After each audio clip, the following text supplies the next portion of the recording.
para gravar. Olha aí, gente. Tomar minha aguinha.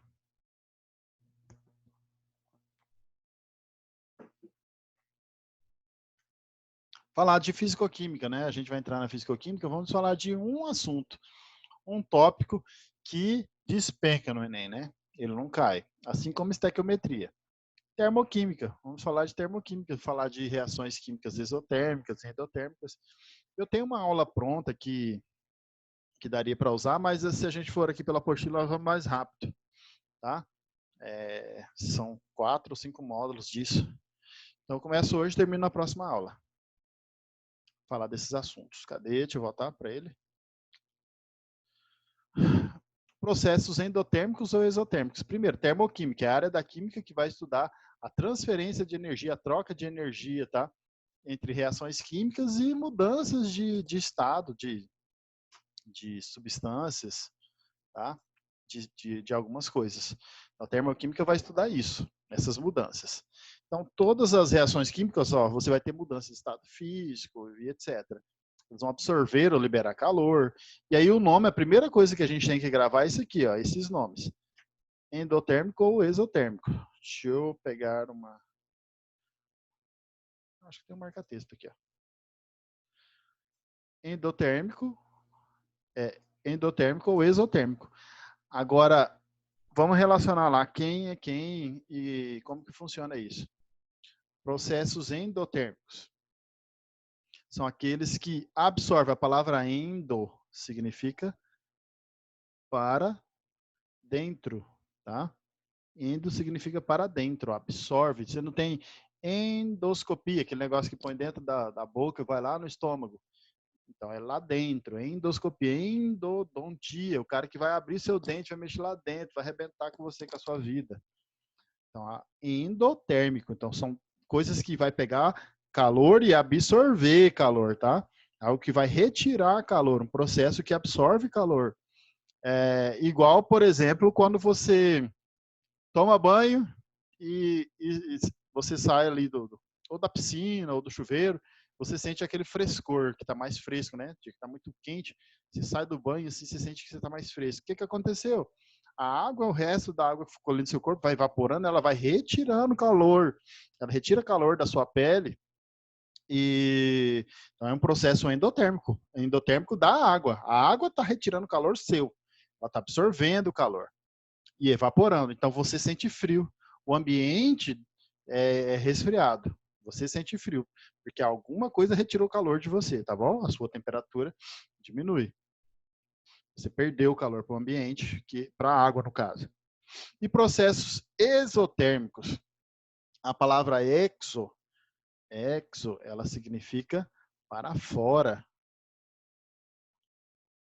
Então, ó, quando você pega lá, segundo livro da Bíblia, já começa lá, Êxodo. Tinha um aluno que chamava Êxodo também. Eu tive um aluno que chamava Êxodo. Êxodo. Êxodos, ele marca a saída do povo do Egito. Êxodo rural, o cara que saiu lá da zona rural e veio para a cidade. Então você tem o êxodo rural. Exorcismo. O que é o exorcismo? Vai arrancar o capeta do couro, né? A pessoa está com o capeta, você arranca ele. É isso aí. Então, exo significa para fora. Que ótimo exemplo, hein, Clayson? Exo é para fora. Você tira o capeta do satanás do couro. Tem gente que está precisando. Bom que não esquece. Bom que não esquece. Os processos exotérmicos. Então, Ai, caramba, apertei o negócio aqui. Então é isso. Então, quem que é endo? Endo para dentro, exo para fora. Né? Joga para fora, né? Para dentro e para fora. Aí nós temos alguns exemplos básicos já para a gente trabalhar essa questão. Onde que está absorvendo calor, energia e para onde está liberando energia. Esse calor é energia, tá, gente? O calor é energia. O professor de física, acho que vocês, não sei se começaram a estudar termologia lá na física, que aí meio que está casando junto com a termoquímica, que né? Está relacionado. O calor, quando ele fala em calor, definição de calor, o calor é uma energia que passa do corpo quente para o corpo frio. Olha a equaçãozinha aqui, ó, de calorimetria. O que macete, isso aqui é física. tá? Calor específico, tudo isso aqui é física. E por que está aparecendo aqui na química? Porque as matérias se convertem. Isso aqui chama-se físico-química. As matérias se conversam. Então, vocês vão ver coisa aqui e lá ao mesmo tempo. Tá? Só que aqui a gente puxa para o lado químico, nós vamos estudar as reações químicas, e lá não. Lá ele só vai ver a vizinhança, a parte física, tá? Macroscópica. Aqui a gente vai para o microscópio. Isso que é mais foda. Então, aqui, ó, do estado sólido para o estado líquido, uma coisa para fundir, né? Chama fusão, essa transformação. Esse é um processo endotérmico, onde para um gelo derreter, por exemplo, vamos pegar o gelo como exemplo. Para ele derreter, ele tem que absorver energia. Você tem que tirar ele do freezer, colocar ele aqui no meio ambiente, que ele começa a absorver energia e ocorre a mudança. Então, vai ter que absorver energia, é endotérmico. Como é que chama? Para a água evaporar, eu tenho que fornecer energia, eu tenho que aquecer ela. Então, as moléculas de água absorvem aquela energia que eu estou dando para ela e aí ela evapora. Então, processo endotérmico. Então, essa passagem aqui do sólido até chegar no gasoso é tudo endotérmico, tudo tem que absorver energia.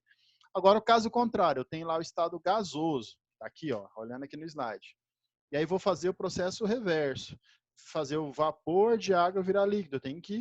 Ele é um processo exotérmico. A água que está no estado gasoso, ela está com bastante energia, as moléculas. Ela tem que se livrar dessa energia, porque ela está muito agitada, ela tem que se acalmar para as moléculas se organizarem e virar um líquido. Então, tem que liberar energia. Ela se livra da energia para ela se acalmar. Então, virou líquido. Para ela virar sólido, ficar tudo afileiradinho, bonitinho, organizadinho, formando um cristal, tem que liberar mais energia. Então, é processo exotérmico. A água libera essa energia. Por isso que você coloca lá no freezer, no congelador. A geladeira está retirando o calor. Está retirando o calor dos alimentos ali. Jogando lá para fora. Fora da geladeira está esquentando. Ela retira ali do freezer, joga lá fora. Tá? Isso aí tem lá na física ciclo de Carnot falando isso. Dentro das máquinas térmicas. É um processo exotérmico. Você, do gasoso até chegar no sólido, isso é tudo processo exotérmico. Tem que se livrar da energia para ela se acalmar e organizar. Porque olha só, essa sequência do sólido para o gasoso, você caminha para o estado caótico, tá? Estado organizado é o sólido, o líquido já é mais turbulento, estado caótico é os gases, as moléculas de gás, para tudo quanto é lado, em alta velocidade, em desordem total. Agora, para você manter a ordem, você tem que se livrar dessa energia toda. Tem que... Olha só, exemplo na escola, eu como professor, né? Eu adoro quando tá frio de rachar mesmo. Porque todo mundo fica quietinho assim, ó, no cantinho. Agora tá o calor dos infernos, os moleques viram satanás, sai correndo. Ai, quer quebrar a porta, quer beber água, é o inferno. No frio todo mundo fica mais comedido, as moléculas aqui, ó, libera energia, elas ficam mais tranquilas, mais organizadinhas. Pode pá, é isso. Deixa eu mandar aqui mais para baixo. Sai daí, guri. Aí. Ó. Aí, o calor de reação, calor liberado, absorvido numa reação química, tá? Então, uma reação química, a gente vai ter lá o ΔH, o calor da reação. Vai ser medido geralmente em joule, tá? Ou quilojoule. Pode ter em caloria também. Dificilmente a gente vai ficar mexendo com as unidades, tá? Pode acontecer, eu ter que fazer conversão. Dificilmente ele dá lá em caloria, quilocaloria. Pronto. Faço os cálculos, acho em quilocaloria. Ele dá lá em joule. Calculo o resto tudo em joule. Então, o calor de uma reação química, olha só, a gente pode usar um calorímetro. O que é um calorímetro? Um aparelhozinho que dá para fazer. Eu já fiz, calorímetro, já perdi, já fiz de novo. A gente pega, por exemplo, um recipiente. Eu já fiz com latinha de alumínio, por exemplo, né? Mas um calorímetro original aqui, você tem esse recipiente aqui dentro, geralmente chama, a gente pode ser de metal. Aqui dentro é onde eu vou colocar a minha amostra, ó. Que está aqui condutores de ignição, né? Aqui vai estar a minha amostra, que eu quero, quem eu vou incinerar para medir, por exemplo, eu tenho uma massa lá, para eu descobrir a caloria de um pedaço de pão. Eu pego um pedaço de pão e jogo ele aqui dentro. Aí, por exemplo, uma latinha de alumínio. Essa latinha de alumínio vai dentro de um outro recipiente, tá? E esse recipiente ele tem que ter um negócio de isopor, assim, uma camada de isopor que seria um isolamento externo. Então eu teria a latinha de alumínio, dentro eu coloco o pão, e aí isso aqui vai dentro de um outro recipiente com água, tá? vai dentro de um outro recipiente com água. Aí, claro, é calorímetro caseiro, você não consegue vedar bonitinho igual esse cara aqui. Ó. Esse daqui está todo vedado, com isolamento térmico, tem um agitador aqui para manter a água em fluxo. E aí, o que a gente faz? E aqui tem até um condutor ó, externo, lá de fora o cara consegue tacar fogo no trem aqui. Então você pega, taca fogo e deixa esse negócio queimar a sua amostra. Pode ser um pedaço de papel, pode ser um pedaço de pão, para eu calcular quantas calorias tem naquele pedaço de pão. Um alimento aí. Como que os caras sabem quantas calorias tem lá e tal coisa? Porque o cara faz o teste com o calorímetro. Ele queima, e aí é o seguinte, quando o material está sendo queimado, incinerado, ele vai liberar energia. Essa energia vai ser absorvida pelas moléculas de água. Então tem todo um cálculo, tá? E o termômetro que vai acusar uma variação de temperatura. Então, pela essa variação de temperatura, tem como você determinar a caloria relacionando com a massa. O calorímetro. Para que vai ter exercício que eu vou ter que explicar? Não, isso não. Só para vocês entenderem, quando falar em calorímetro, o que é? É um aparelho que você usa para medir calorias das coisas. Tá bom? Aí é a parte física, né? O calorímetro, você usa a equaçãozinha do Ki-macete. Porque assim, a quantidade de calor da reação é igual à quantidade de calor da água. A quantidade de calor da reação química de combustão, por exemplo, está queimando um pedaço de pão, vai queimar ele inteirinho, calcinar. A quantidade de calor da reação vai ser a quantidade que vai ser absorvida pela água e você mediu pela variação de temperatura. Então, para eu saber a minha caloria, vai ser a massa da amostra vezes o calor específico, massa de água, no caso, né? Vezes o calor específico, vezes a variação de temperatura. Você vai medir pela água, indiretamente. Você consegue saber quantas calorias tem. Vamos falar de entalpia, porque aí agora a gente já vem para a parte química. O que é entalpia? Entalpia é uma forma de energia das reações químicas. É a energia que está presente ali na quebra e formação de novas ligações químicas. Então, uma coisa importante que a gente tem que ter aqui, tá? Vou ampliar aí um pouco.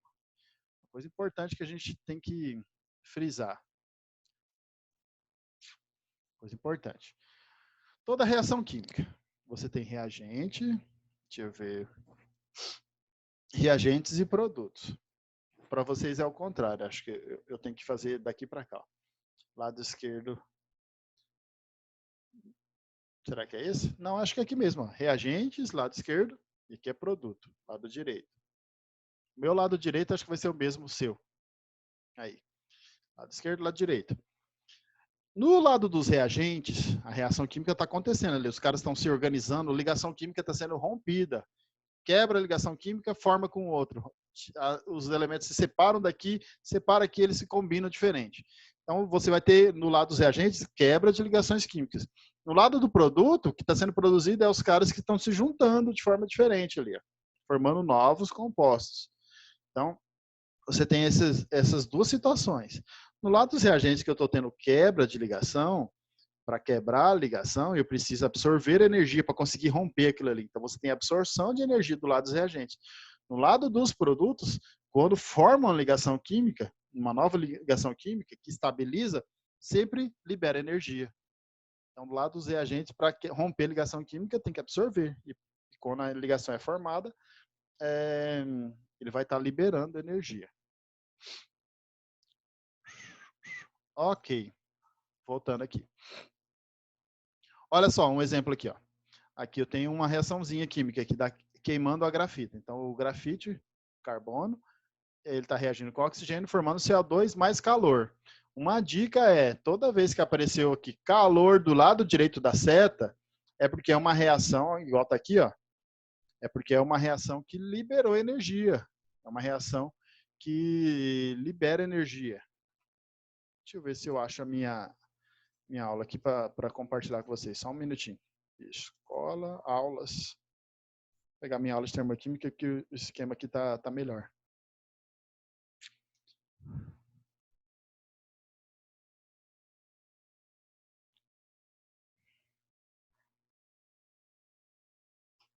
Termoquímica, vamos ver se está aqui. Fica melhor da gente entender.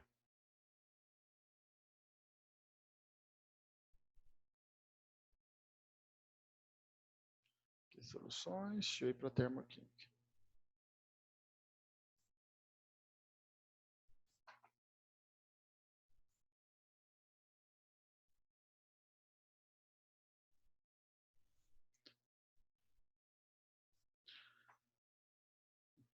Deixa eu compartilhar uma outra coisa aqui, tá? Compartilhar isso aqui, ó. A gente está falando de entalpia, né? Então, olha só, gente. Estamos falando de entalpia.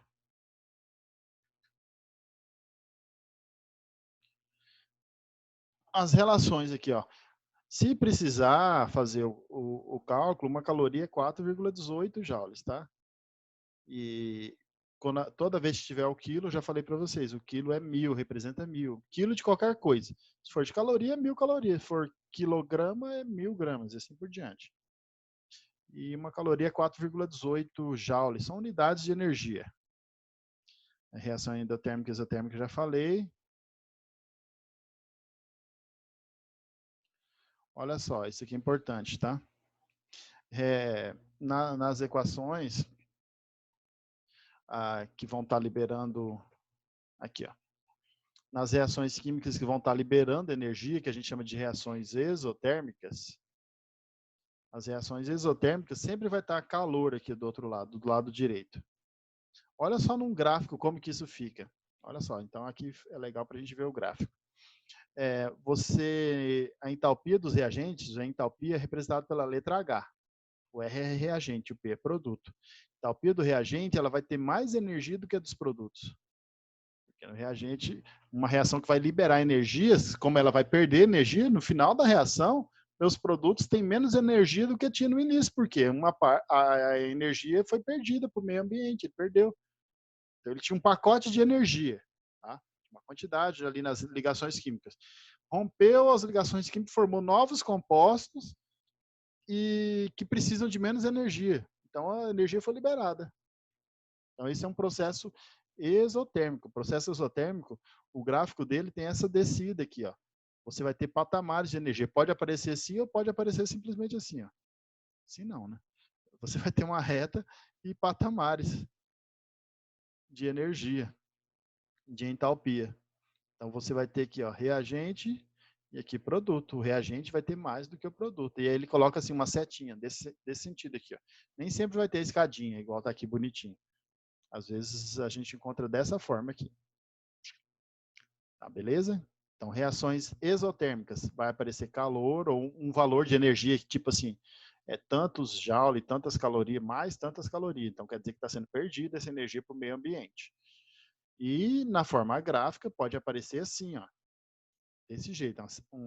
Você vai ter uma reta da entalpia, medindo a entalpia. Você vai ter os reagentes, que tem uma energia maior do que a dos produtos. Ou a escadinha descendo, né? Está perdendo energia, a setinha para baixo aqui. O meu ΔH, o que é o ΔH? É a variação da entalpia, a variação da energia, dessa energia. Eu posso calcular o tanto que variou. Eu tinha um valor aqui, ó. Eu tinha 100, vamos supor. E agora eu tenho 50. Quanto que variou essa energia? Variou 50. Positivo ou negativo? Aqui está perdendo. Então é negativo. Se fosse setinha para cima, se fosse daqui de baixo para cima. Então quer dizer que eu estou ganhando. Seria o ΔH positivo. O ΔH ele mede isso. Você vai pegar a entalpia dos produtos, tá? Do final aqui, ó, dos produtos, menos a entalpia dos reagentes. É isso que você vai fazer. Você vai pegar o valor que tem aqui nos produtos, você olha aqui, ó, o exercício te dá, geralmente, mas se não der, ele te dá um gráfico para você tirar de lá, menos a dos reagentes. Isso é o ΔH, variação da entalpia. Tá? Vocês já viram isso? Se tiver dúvida, vão me chamando ou perguntando.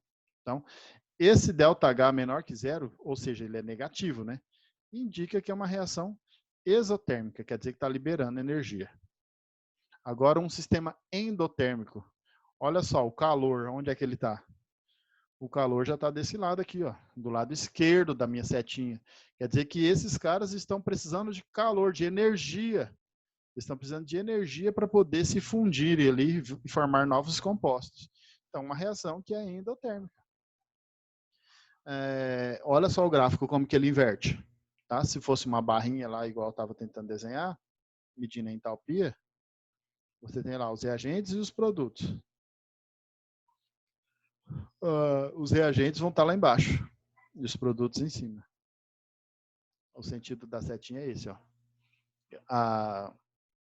Os produtos vão ter mais energia do que os reagentes, porque os reagentes tinham uma quantidade de energia. Só que aí eles ganharam mais, né? Absorveram energia e formaram novos compostos. Então, esses compostos aqui, eles tinham a energia que tinha o A e o B, mais essa nova que entrou. Então, vai ter mais energia do que tinha no início. Os produtos vão ter mais energia do que tinha no início. Olha a escadinha, é subindo. A escadinha subindo. Se não for assim, é 2 barras, uma seta para cima. O ΔH, o valor do ΔH, ele é maior que zero. Maior que zero, ou seja, ele é positivo.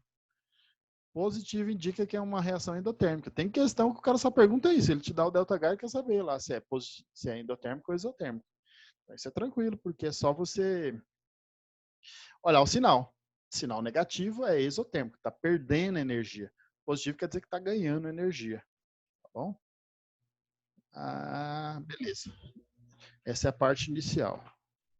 Deixa eu ver, manter suas anotações. Não quero manter nada. Descartar. Aí a gente pode voltar para a apostila agora. Voltando para a apostila. Cadê minha apostila? Tá aqui.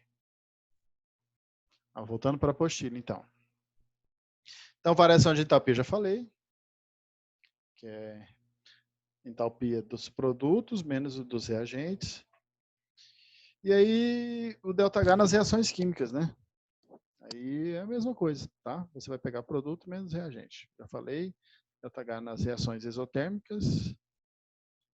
Aí já falei que o ΔH exotérmico vai dar menor que zero, vai ser negativo. E aqui, do jeito que eu falei, as barrinhas, ó. Setinha para baixo. Então, meu reagente está aqui, o produto está embaixo. Então, quer dizer que o produto tem menos energia que o reagente, exotérmico. ΔH dá menos, dá negativo, ó lá, menor que zero. Aí o outro exemplo aqui, ó, endotérmico. ΔH é positivo, absorve calor, tudo isso que eu falei. Beleza, tranquilo, tá? Passando rápido porque é muito tranquilo isso. Você tem que decorar. Para baixo, se o produto estiver embaixo e a gente em cima, quer dizer que está perdendo energia. Então, tudo vai depender disso. Se o produto estiver em cima, quer dizer que o produto tem mais energia do que os reagentes, ganhou energia. Então, é endotérmico. ΔH vai ser positivo, olha aqui. Ó.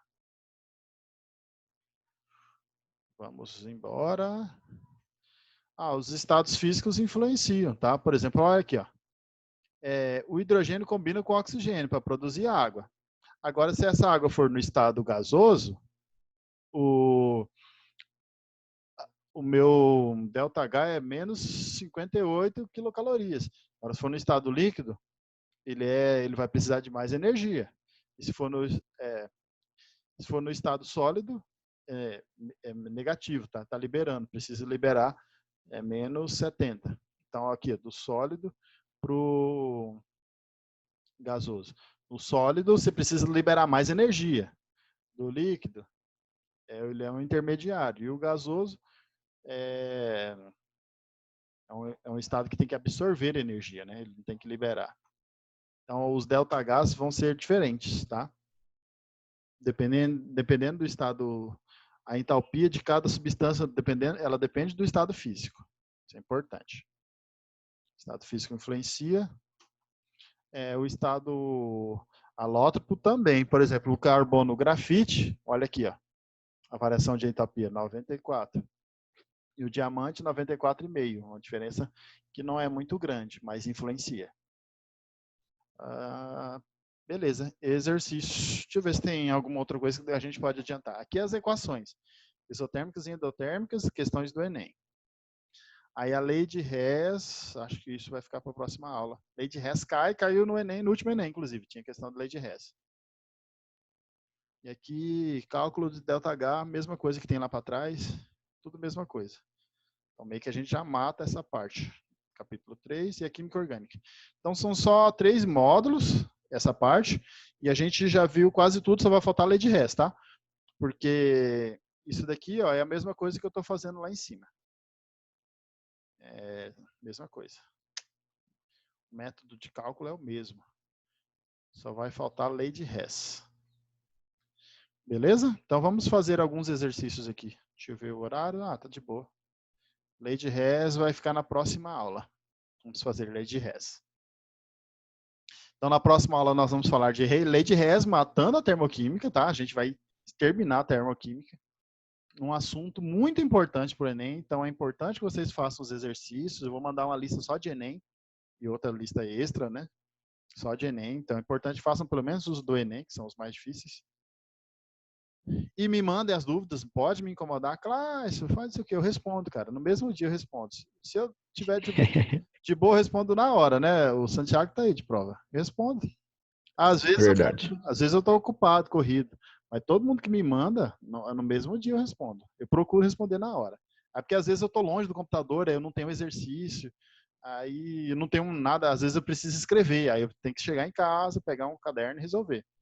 Mas eu resolvo, então manda. O exercício é difícil. Travou no primeiro, já me manda. Professor, travei no segundo, manda também, vamos resolver. O importante é que vocês façam. Isso é o que importa. Tá? Não deixar o negócio a maresia. Não pode deixar não, bicho, senão... Aqui, vamos fazer os facinhos então, do módulo 1. Facinho é gostoso, né? Você faz o fácil, você se sente inteligente. Você acerta, você fala, nossa, sou bom, nasci para isso. Aí você vai para o outro, primeiro da UERJ. Ao se dissolver uma determinada quantidade de cloreto de amônio, belezinha, em água a 25 graus, observe, obteve-se uma solução cuja temperatura foi de 15 graus. Então nós tivemos o quê? Um abaixamento da temperatura, né? Diminuiu a temperatura. A transformação descrita caracteriza um processo do tipo... Então, vamos lá. Os processos endotérmicos ou exotérmicos? É isso que vai acontecer. Ele colocou uns nomes assim, ó, atérmico. Atérmico, então, significa que não tem temperatura. É isso que eu entendo por atérmico. Aí tem o exotérmico, tem o adiabático. Adiabático não tem nada a ver com diabo, tá? Adiabático é um processo que não tem troca de calor. É um processo assim, que não tem troca de calor com o meio externo. Tipo, uma garrafa de café. Ela tem dentro um sistema todo espelhado, aí tem umas espumas em volta. Garrafa de café boa, né? Ela tem o reservatório dela é feito de vidro espelhado e ainda tem uma espuma. Ali é um meio adiabático. Por quê? Porque o café ele não tem troca de calor. Ele vai perder calor ali pela tampa, tá? A tampa do café que a maioria do calor é perdido pela tampa, porque é de plástico, não tem um isolamento legal. Agora, as bordas das paredes ali é uma parede adiabática que a gente chama, porque ela impede que o calor, que haja troca, que o meio ali que está ali dentro perca calor para o meio externo. Vai ser muito lento. Então, a parede adiabática não tem troca de calor. É isso, não tem nada com diabo. Endotérmico já falamos, e o isotérmico, quer dizer que a temperatura não varia, a temperatura é constante, é um sistema isotérmico. Então, nós sabemos que pode ser endotérmico ou exotérmico. Tá? Na termoquímica, ou é endotérmico ou exotérmico. O sistema ou libera ou absorve calor. Não tem uma transformação química que a temperatura é constante, não. Tá? Isso nas transformações gasosas, sem reações químicas, tudo bem. Agora, se teve reação química, ou ela tem que absorver, ou ela libera energia. Agora, em relação à temperatura, olha só, a temperatura diminuiu. O meu produto, a temperatura é mais baixa do que os reagentes, né? Ó, ele fala assim, ó, dissolver uma quantidade de cloreto de amônio em água. A água estava em 25 graus. Aí você jogou o cloreto de amônio lá na água, dissolveu. Você sente que o frasco resfria. Então, o que aconteceu? Para esse sal dissolver, ele precisou absorver energia ou ele liberou energia? O que vocês acham? Meditem aí, eu quero que vocês falem. Os dois, inclusive. Liberou energia.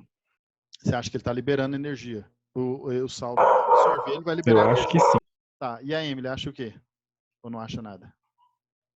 Ou saiu, largou o celular? Não, eu tô escutando. Só não escutei sua pergunta, porque minha mãe tava falando comigo.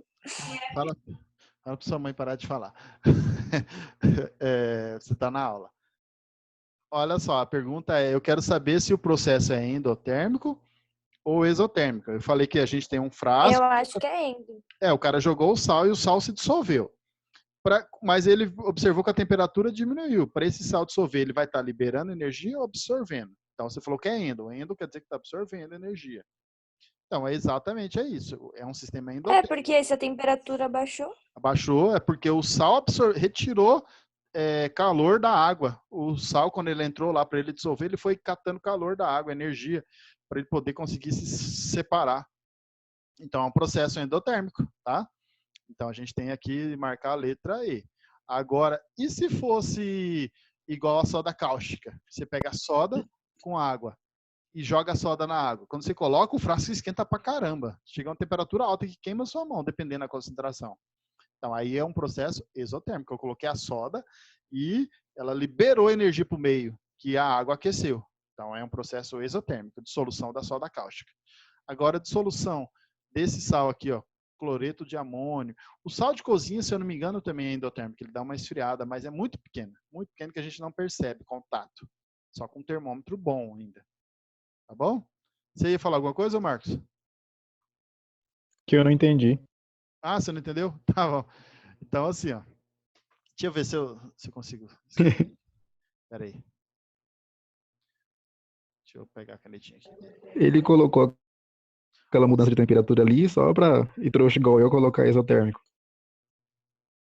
Não, mas olha só, a temperatura diminuiu, né? Ó, de 25 caiu para 15, certo? Sim. Então, se ela diminuiu, quer dizer que diminuiu a temperatura do sistema. Você sente ali que o meu sistema diminuiu. Então, quer dizer que o cara que entrou, ele foi retirando calor do sistema para ele esfriar. Meu sistema, ele cedeu o calor. Alguém pegou o calor dele. Então, quem entrou ali no meio que eu coloquei que é o sal, esse sal pegou o calor da água, né? O sistema ali, no caso, é água. É formado pelo sal e água apenas. Eu tenho aqui, ó. Aqui, meu sisteminha. Aqui tem água. Aí você pega e vai jogar o sal. O salzinho. Vou colocar aqui com leite de amônia azul. O sal vai estar aqui, ó. Aqui você tinha água. Aí você jogou o sal. A temperatura antes era 25. Depois você colocou o sal, ela caiu para 15. Então quer dizer que o sal pegou energia. Ele roubou energia aqui do meu sistema para ele poder se dissolver. É um processo endotérmico. O sal precisou de energia.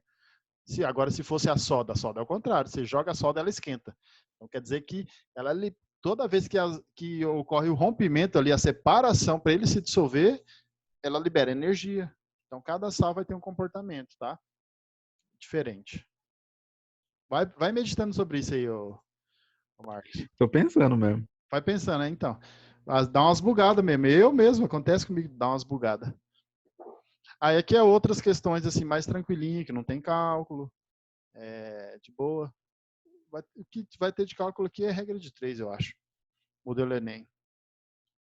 Frequentemente encontramos tabelas com valores energéticos. Beleza. Já caiu questão no Enem desse tipo aqui. Alimento, valor energético. A gente tem aqui alguns alimentos e as calorias, tá? Caloria em grama. Então, para cada grama, ó, caloria por grama, cada grama do alimento, cada grama de manteiga, 7,6 caloria. E um detalhe que é caloria, não é quilocaloria. Diferente, né? Quilocaloria é 1000 calorias. Esses valores correspondem à energia liberada nas reações de metabolismo desses alimentos no organismo. Quando dizemos que o chocolate tem muita caloria, isso significa que nas reações do metabolismo do chocolate no organismo, a liberação de muita energia. Aí vamos aqui, ó. Um indivíduo que ingeriu uma barra de chocolate de 150 gramas consumiu aproximadamente quantas calorias? Aí a gente calcula, tranquilo. Vamos pegar o chocolate, né? De boa, exercíciozinho suave. Depois daquela estequiometria brava, né? A gente vem para um suavezinho aqui, ó.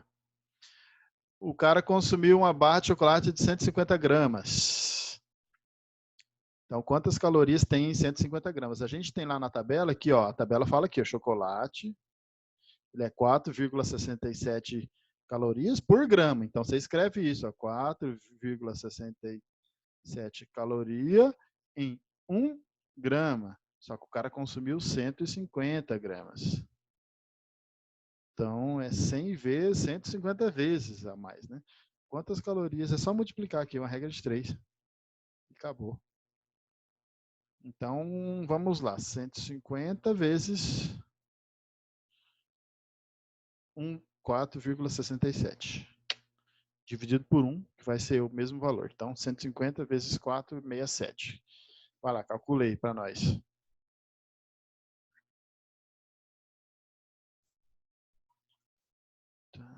Meu Deus, 700, professor. 700,05. Ah, então pronto, 700. Então, fechou. Tem a resposta aqui. 700 calorias. Podia ser assim de estequiometria também. Se fosse assim, tava bom, hein? Tranquilinho, né? Mas querendo ou não, isso aqui... Bom, não é estequiometria porque não tem a reação para eu balancear e tal. Mas é regra de 3. Raciocíniozinho, né? Lógico, mas foi bem tranquilinho. Aí, a gente tem já esse cara aqui, que tá mexendo com tonelada. Ó, já é tipo Enem esse, tá? Também. Esse aqui é o Enem fácil. Aqui já é um Enem já mais difícil. E aqui é o Enem de verdade. Essa questão aqui ela é trabalhosa, eu quero fazer ela em sala. Então vou deixar ela para a semana que vem. Não é possível que eu não tenha voltado essa luz. A mulher deu 5 dias, a gente calculou até quarta no máximo. Então quinta, que é a minha aula, tem que ter. Você é doido? Não pega aquela mulher pela porrada. Vamos fazer esse daqui, ó, de cima. Vou fazer, deixa eu ampliar. E puxar ele. Não. Professor, deixa eu interromper o senhor um pouquinho. Pode Eu falar. estava lendo aqui a questão do Enem aqui, eu esqueci de tirar uma dúvida. Qual seria a diferença do GLP para o gás natural? O GLP é o gás liquefeito do petróleo, que ele é constituído principalmente por butano e propano. Tem outras coisas também, tá? Vai ter outros gases junto, é uma mistura. GLP é o gás de cozinha. Então, quando você fala GLP, você lembra do gás de cozinha. Ele é uma mistura de vários hidrocarbonetos, mas os principais, sim, não é os principais. É o que a gente tem uma demanda ali, uma concentração, você vai ter 30% de um, 20% do outro, são vários, tá? Acho que são 6 ou 7 gases. Mas aí você tem a marca de butano e propano. Agora, o gás natural, né? Você falou? É isso? Sim. O gás natural é o GNV, gás natural veicular, ele é composto por metano, principalmente, tá? Principalmente metano, a maioria. Só que pode ter alguns contaminantes, uma pequena quantidade de etano também, que é um gás também. Mas a maioria vai ser o metano, que é o CH4. Então essa é a diferença. Tá? Só que o gás natural ele não pode ser usado para cozinha, por exemplo, não, né? Não, ele queima, só que o butano, a quantidade de energia liberada é muito maior. O gás natural, ele libera menos energia, né, do que o butano.